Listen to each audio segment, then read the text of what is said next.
Hi everyone, we're back at iFX Expo Asia Day 2 here in Bangkok. I'm joined now by Admirals. Admirals is director for the ASEAN region, Liisa Lemetsar. I hope I pronounced that correctly. Laura, thanks for joining us today.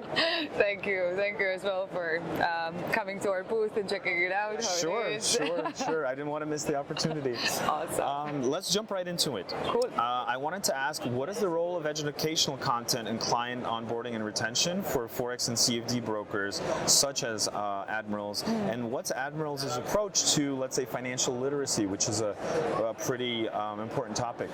It is a very important topic. I must really agree with you, and I think the role of a broker in CFDs or Forex and for education is really for the longevity of the traders life cycle with us, right? So the more we educate, the more we give the opportunities for traders to educate themselves, will benefit both sides.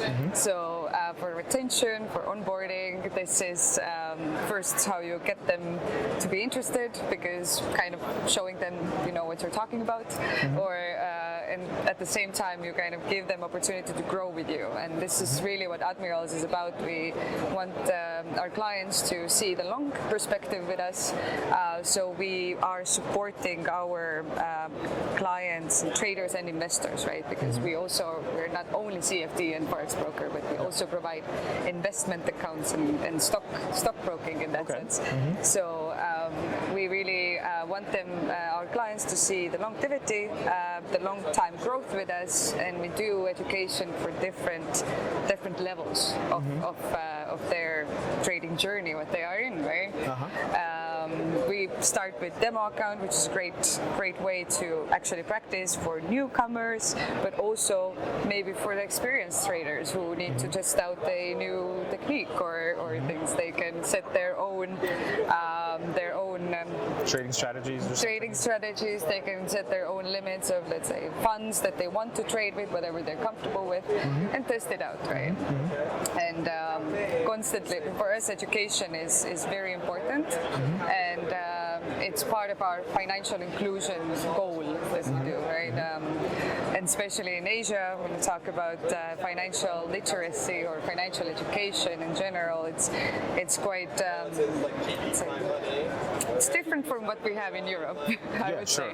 So we would need to as well cater our approach towards education and financial services to the local market here, and we know that really well. I wanted to ask as a follow-up, are we speaking about a combination of, let's say, online education, offline events, some sort of maybe mentoring or something like that? And how does that change sort of from region to region? I know your responsibilities are specifically to the Asia market, but perhaps you in collaboration or work with your colleagues, kind of in terms of how does let's say Europe compare to Asia or to, let's say, North Africa. I'm not sure if Admirals does any business in that region. Kind of what is the educational offering sort of in more detail? Yeah, good. Happy to dig more into this, because we are also globally dealing with our academy expansions in that sense. So we are learn, trade, invest, right? So the learn part is also something that we want to really pivot out and kind of emphasize on more.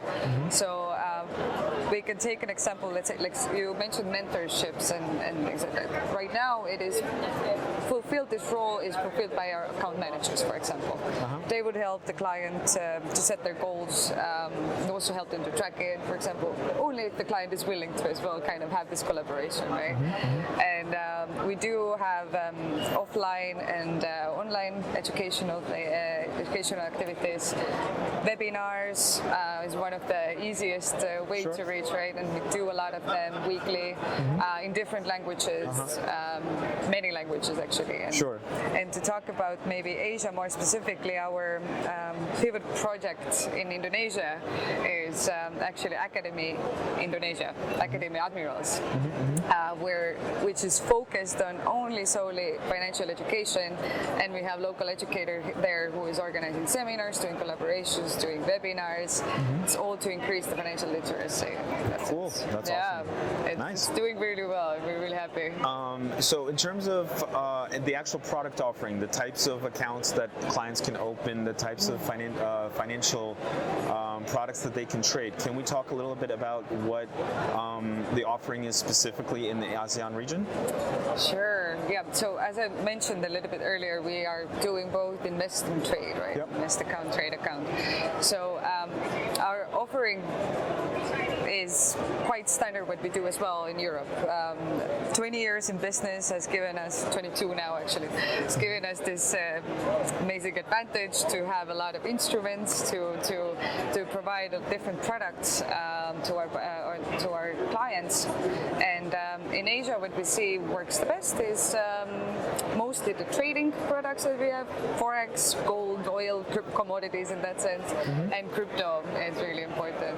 But when we see, let's say, newcomers, then we also see that they're more interested in the invest account. So basically, with Admirals, you open one account and you are able to have your trading instruments and you're able to have your let's say capital market instruments, stocks, ETFs, right?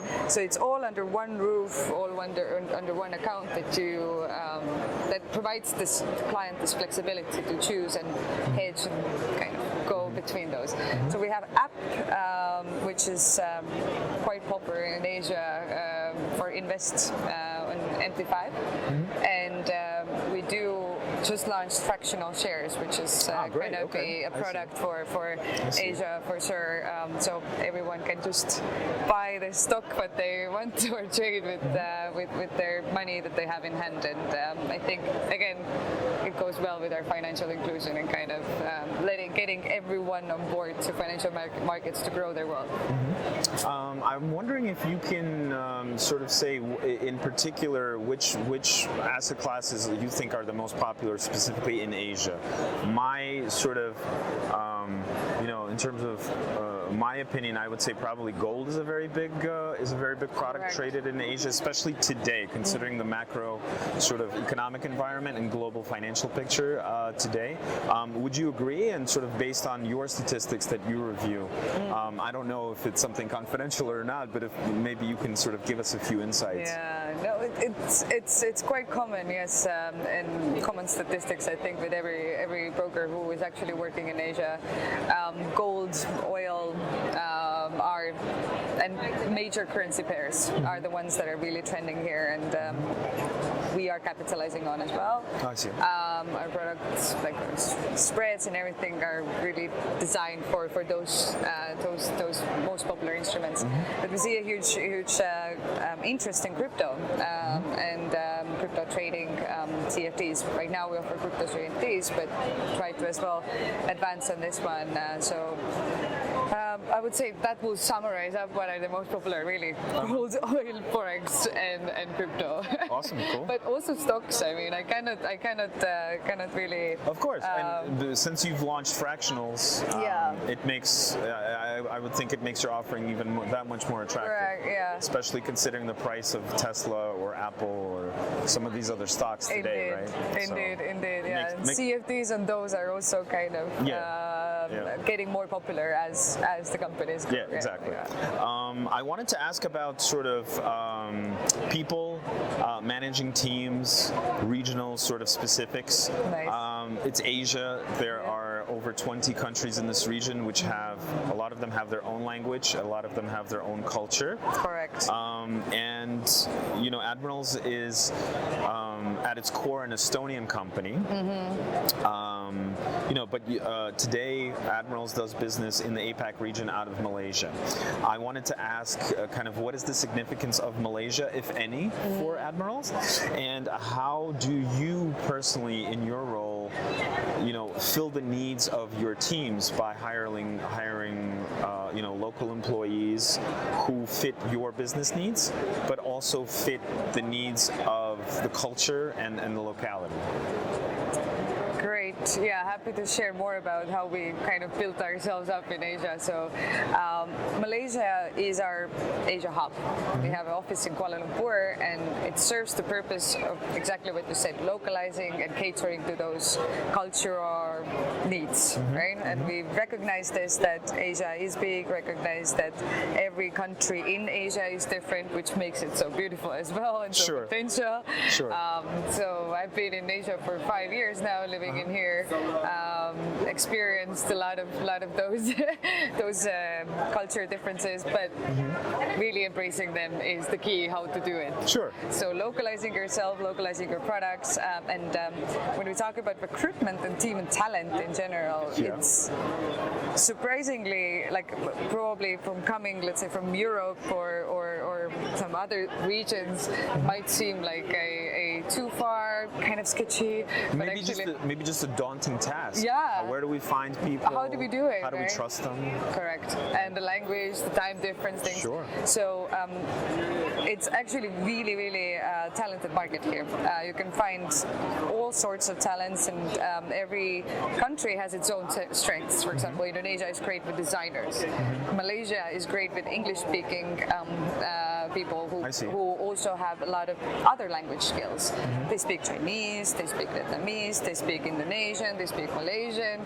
So it's all kind of Vietnamese as well, Indian, different dialects of India. So you have the culture differences already in this country that you can put to work for yourself. Sure.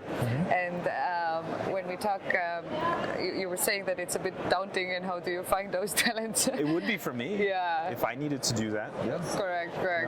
But our team in Malaysia office is mostly back office, and in order to get them to work with our global team, which is really important. Of course.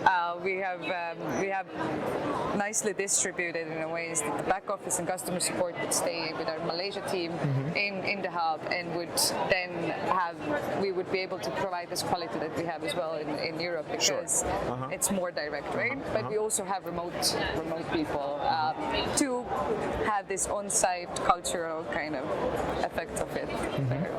Great. It's a combination. That's awesome. Laura, I wanted to ask, in terms of your presence in the ASEAN region, it's mostly felt in Indonesia, Malaysia, Vietnam, Thailand, and India, if I'm correct. That's correct.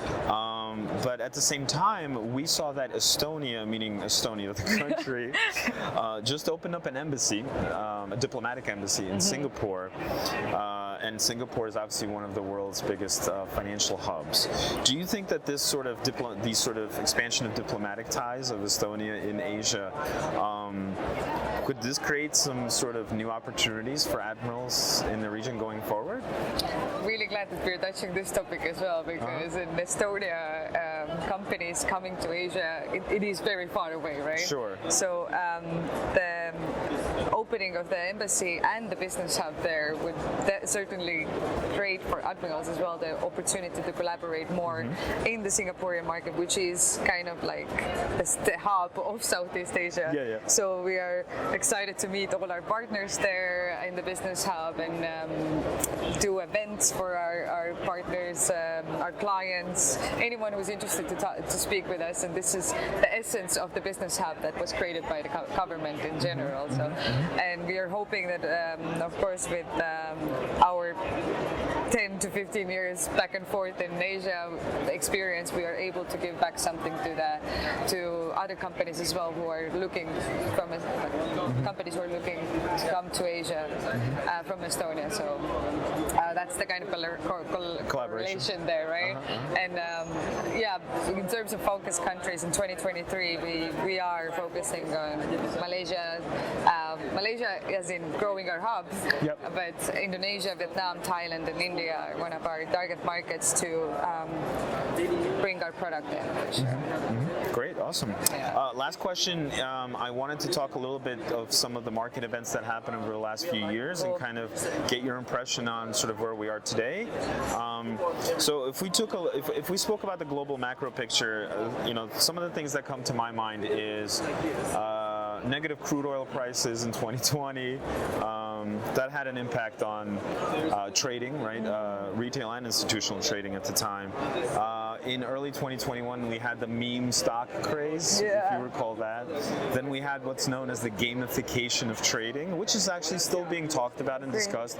For example, regulators in the UK are actually paying a lot of attention to this now, and things like that. And then if we look at the end of 2022, early 23, we have lots of inflationary pressures in many different Western countries.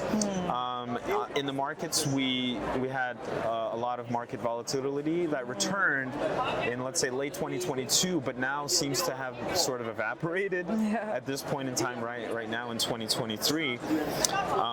I guess I wanted to know your personal sort of take on what you think investing in trading will look like in the very near future, and kind of what role it might play in our lives in general, or perhaps among the populations of the Asian countries where you do business, and kind of what kind of edge can Admirals provide to customers that either want to start trading or want to trade more in sort of our current environment. I know there's a lot to dissect there. There's a lot there, but let's start from somewhere, and then we will reach somewhere.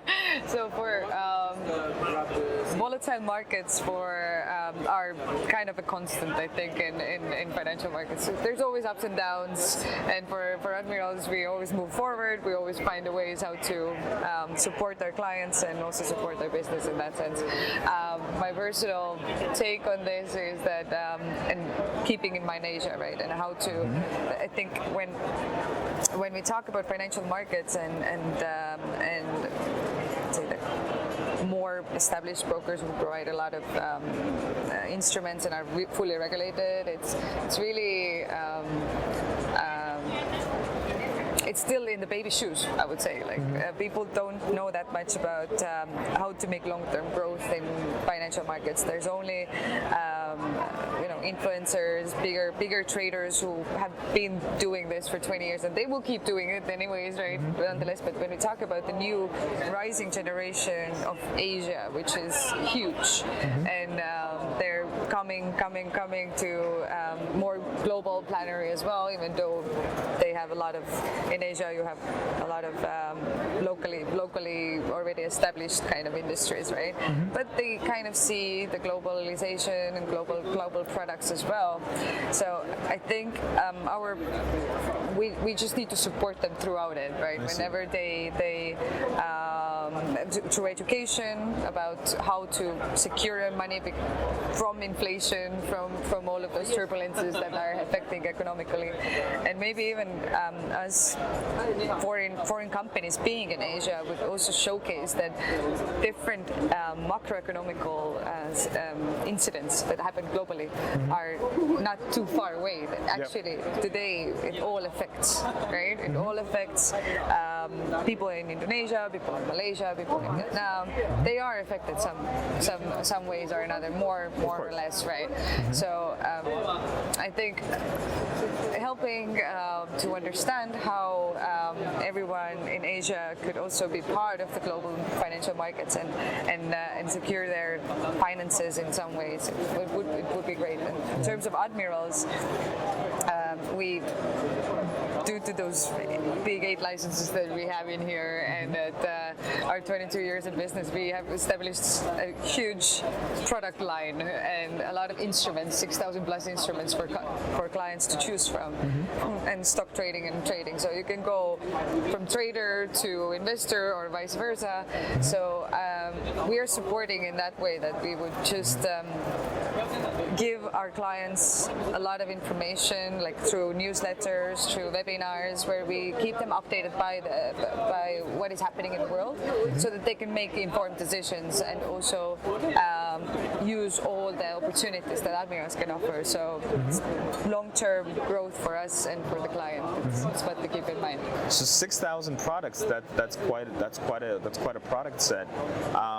It sounds like you could be an Admirals client in really in any part part of the world and be able to trade, take actionable sort of steps in trading, no matter what's going on in the world. Meaning, like you said, macro events or something very technical in any kind of asset class. If they're traded on Admirals, you can take advantage of it, right? Correct, exactly. So if you want to be serious, we definitely are happy to help you to do that. Great, awesome. I know where to open my. I know where to open my next trading account if I need to. Perfect, great. Well, Laura, thanks so much for taking the time to speak with us, giving us insights on Admirals and specifically on the things that. The wonderful things that you guys do in Asia. Good luck the rest of the way here in Bangkok. Thank you. And all the best. Thank you. In the future. Thank you. I had fun. Thank Pleasure. you.